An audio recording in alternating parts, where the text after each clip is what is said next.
টানা বৃষ্টি ও ভারতীয় আগ্রাসনের কারণে বাংলাদেশের বিভিন্ন জেলা আজ বন্যা কবলিত। মানুষ বাড়িঘর সবকিছু হারিয়ে সর্বশান্ত।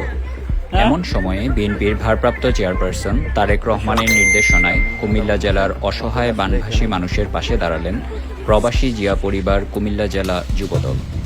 কুমিল্লার ১৪ গ্রাম, লালমাই ও বুড়িচং উপজেলায় শুকনা খাবার, পানি বিতরণ করেন প্রবাসী জিয়া পরিবার কুমিল্লা জেলা যুবদল।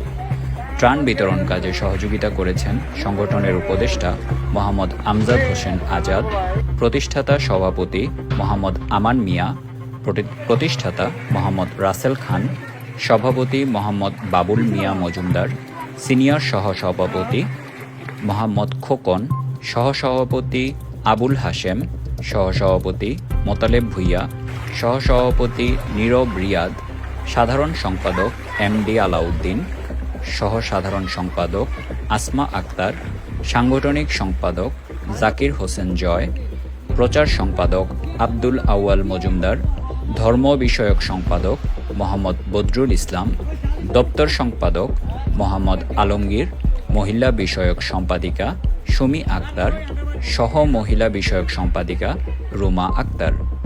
সংগঠনের বিষয়ে জুম মিটিংয়ে উপস্থিত ছিলেন কুমিল্লা জেলা যুবদলের সদস্য সচিব ফরুদ উদ্দিন শিবলু।